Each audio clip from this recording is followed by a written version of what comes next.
뉴욕시 호흡기 세포융합 바이러스 RSV의 감염 사례가 지난 10월보다 거의 2배가량 증가하면서 척슈머 상원 원내대표가 연방정부의 지원을 촉구했습니다.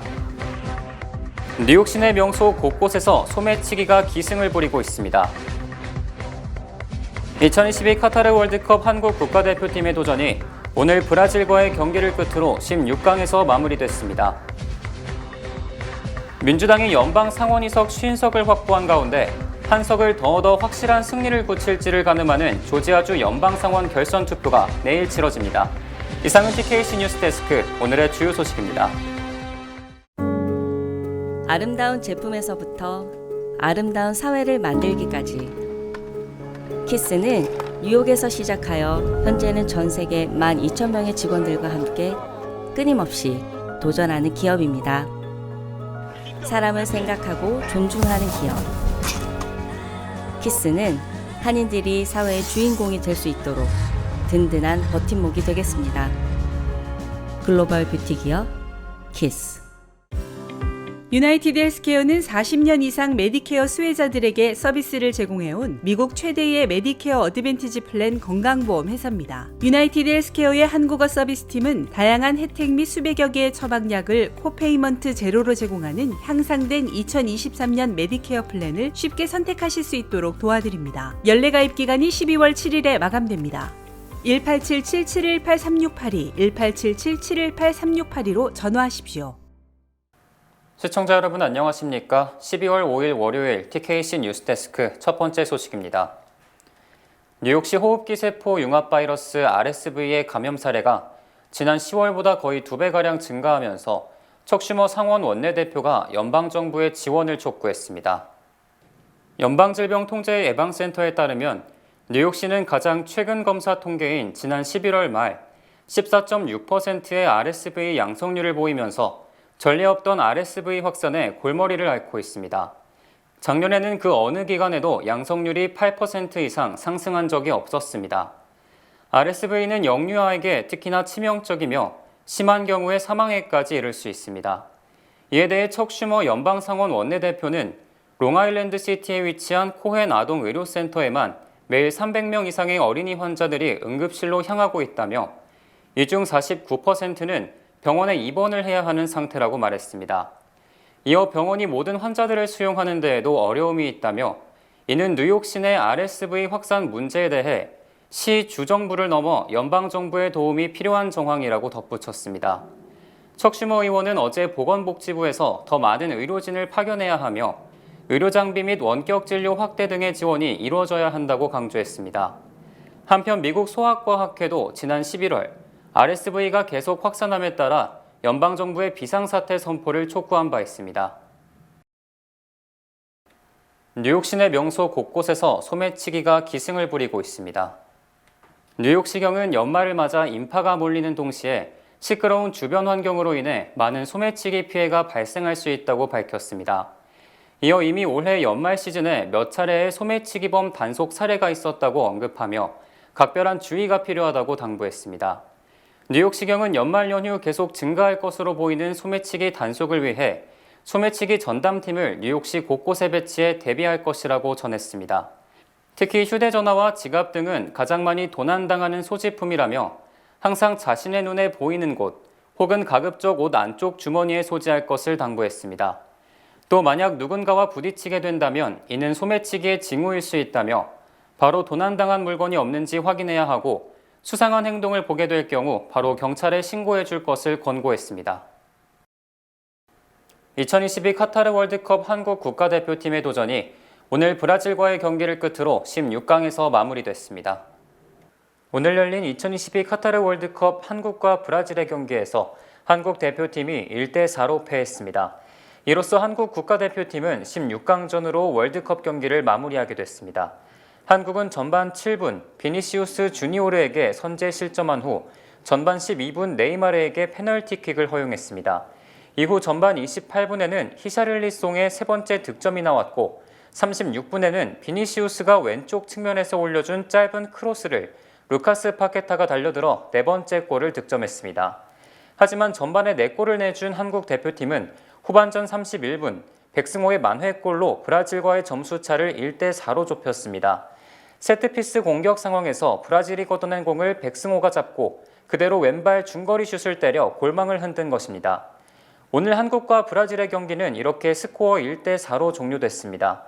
비록 8강 진출에는 실패했지만 한국은 16강 진출이라는 이번 월드컵 목표를 이뤄냈습니다. 민주당이 연방 상원의석 50석을 확보한 가운데 한 석을 더 얻어 확실한 승리를 굳힐지를 가늠하는 조지아주 연방 상원 결선 투표가 내일 치러집니다. 조지아주 연방 상원 결선 투표는 조기 투표 첫날인 지난달 28일 159개 카운티 투표소에서 30만 명 이상이 투표한 것으로 집계돼 종전 최고 기록인 2016년 대통령 선거 때 25만 3천 명을 넘어섰습니다.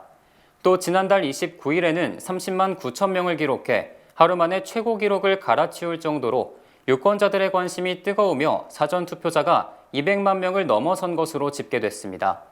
지난달 선거에서 민주당 출신 라파엘 원옥 현역 상원의원은 49.4%, 도전자인 공화당의 허셀 워커 후보는 48.5%에 그쳤으며 두 후보의 표차가 20만 표에도 미치지 않았음을 감안하면 조기 투표가 승패에 큰 영향을 미칠 것으로 예상됩니다. CNN 방송 여론조사에 따르면 현재 원옥 현역 의원이 52%로 워커 후보를 4%포인트 앞서는 것으로 조사되는 등 원옥 의원이 다소 유리한 것으로 평가되고 있습니다. 현재 원옥 의원은 아틀란타를 포함한 대도시와 중급 도시에서 우세를 유지하고 있으며 워커 후보는 소도시와 농촌 지역에서 앞서고 있는 것으로 추정됩니다. 민주당은 연방 하원을 공화당에 내줬기 때문에 연방 상원에서 한 석이라도 더 얻어 51석을 차지하면 각종 현안에 대한 투표에서 한 명이 이탈하더라도 과반수가 넘기 때문에 안정적인 국정 운영을 펼칠 수 있게 됩니다. 공화당 역시 지난 2020년 대선에서 조지아주가 최종적으로 캐스팅 보트를 행사해 민주당 승리를 이끈 지역이기 때문에 이번 선거가 대선의 전초전이라고 보고 총력전을 펼치고 있습니다. 조지아주 연방 상원의원 결선 투표가 내일로 다가온 가운데 한인 정치인과 유명 인사도 지원 유세에 나섰습니다. 워싱턴주 출신 메릴린 스트릭랜드 연방 하원의원과 파친코의 작가 이민진 씨, 영화배우 데니얼 김 씨 등이 지난 3일 애틀란타에서 민주당 소속 현역 상원의원 라파엘 원옥 선거운동을 펼쳤습니다. 이들은 아시안계 거주 지역의 주택을 가가호호 방문해 원옥 지지를 호소했으며 저녁에는 조지아주 하원 민주당 대표로 선출된 샘박 의원과 함께 아틀란타 다운타운에서 열린 원옥 지지 아시안계 모임에 참석했습니다. 또 이날 밤 모임에는 그레이스 맥 연방 하원의원 등 아시안계 하원의원 6명이 대거 참석해 원옥 의원에게 힘을 실었습니다. 원옥 의원은 행사 뒤 이민진 작가와 데니얼 김 씨 등과 함께 찍은 사진을 트위터에 올리고 자신에 대한 아시아 태평양계의 지지에 감사한다고 밝혔습니다. 올가을 SAT, ACT 등 전국 단위 시험 성적을 요구하는 대학이 4%에 그쳤으며 이는 대학들이 객관적 성적보다도 자의적 판단에 따라 학생을 선발할 가능성이 더욱 커졌음을 의미합니다. 공동 입학 지원서를 관리하는 커먼 어플리케이션은 팬데믹 직전인 2019년에는 미국 대학의 55%가 SAT 또는 ACT 성적을 의무적으로 제출토록 했지만 올가을에는 4%로 급감했다고 밝혔습니다. 또 SAT와 ACT 등 두 개 시험 결과를 모두 제출한 수험생이 2019년에는 78%에 달했지만 2020년에는 45%로 줄었고 2021년 51%로 늘었다가 올해는 다시 48%로 감소했습니다. 즉 SAT나 ACT를 반드시 제출하도록 요구한 대학은 전체 대학의 4%, 이들 시험 성적을 제출한 학생은 전체 수험생의 48%에 그친 것입니다. SAT나 ACT가 미국에서 유일한 전국 단위의 표준 시험임을 감안하면 대학들이 이 점수를 요구하지 않는 것은 객관적 지표를 무시하고 내신 성적과 에세이, 과외활동 등 비객관적인 지표에 의해서 자의적으로 학생을 뽑고 있음을 의미합니다. 특히 사립학교들이 대학들의 이 같은 자의적 선발 정책을 감안해 공립학교보다 훨씬 유리한 내신 성적을 주고 훨씬 많은 과외활동 프로그램을 제공해 가난한 가정의 학생들은 상대적으로 좋은 대학 입학 기회를 잃게 된다는 우려를 낳고 있습니다. 미국 근로자의 임금이 빠른 속도로 상승하고 있어 연준이 속도는 줄이더라도 금리를 더 인상할 것으로 예상됩니다.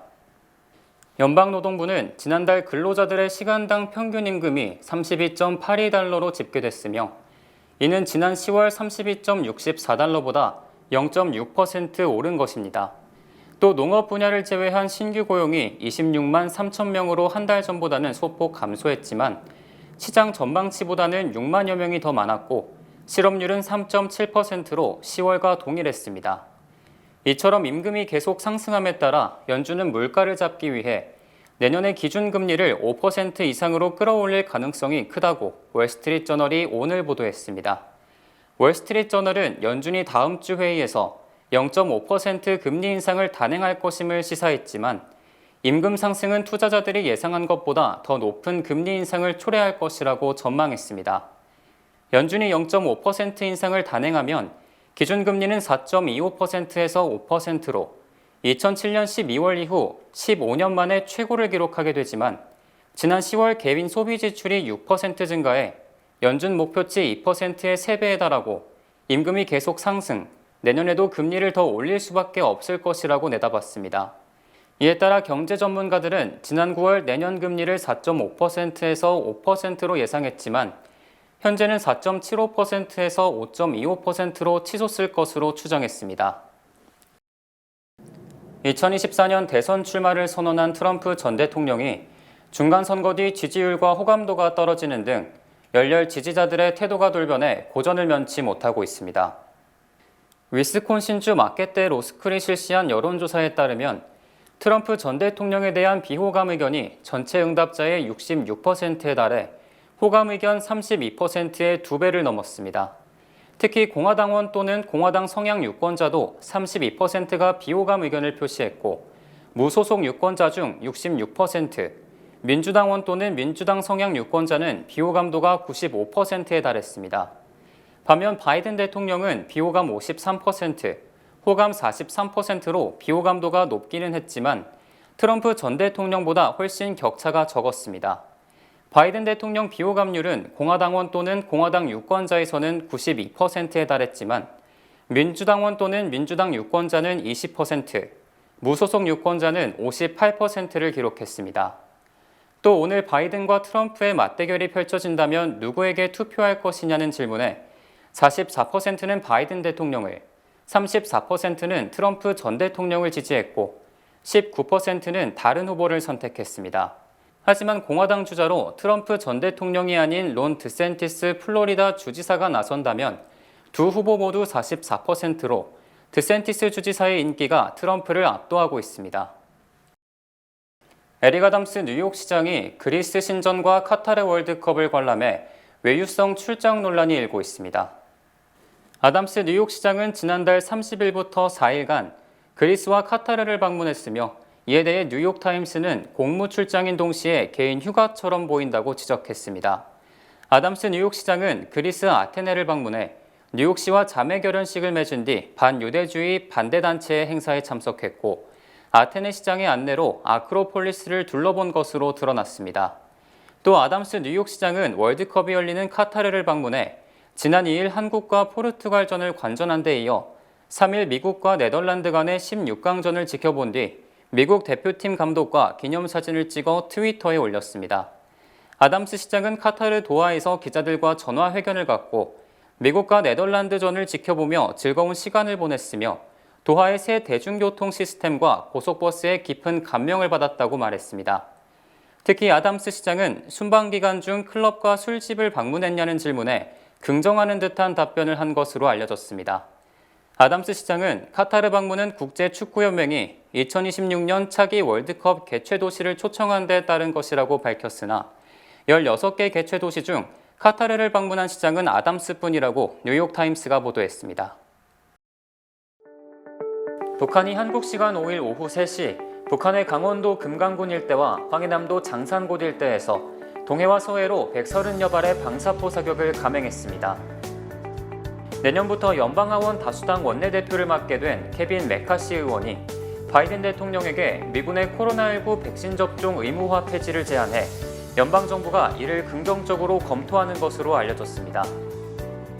LG 에너지 솔루션과 GM의 합작 배터리 회사인 얼티엄 셀즈가 당초 23억 달러를 투자하기로 한 테네시주 스프링힐 공장에 2억 7,500만 달러를 더 투자하기로 결정했습니다. 지난 3일 밤 11시 30분쯤 브롱스에서 경찰이 도난 차량 운전자를 체포하려는 과정에서 총격전이 발생해 절도 용의자가 중상을 입었습니다. 지난 2일 밤 11시쯤 퀸즈 72애비뉴 인근 베닉 익스프레스웨이에서 술을 마시고 운전하던 31세 남성이 대형 트레일러를 들이받아 동승한 남성이 현장에서 숨졌습니다. 일론 머스크의 인수 뒤 트위터 광고 대부분을 중단했던 최대 광고주 애플이 다시 광고를 완전히 재개하는 등 양사 간 갈등이 해소된 것으로 알려졌습니다. 한국이 2천억 달러, 무려 260조 원을 투입해 저출산 문제를 해결하려고 노력했지만 이는 출산을 장려할 만큼 충분하지 않았다며 이 정책이 사실상 실패했다고 CNN이 보도했습니다. 올해 미국 내 4천만 명의 의료 기록이 해킹이나 병원 측의 부주의로 유출돼 사기 의료비 청구 등에 악용되는 것으로 드러났습니다. 12월 5일 월요일 TKC 뉴스데스크 여기서 마치겠습니다. 시청해주신 여러분 고맙습니다.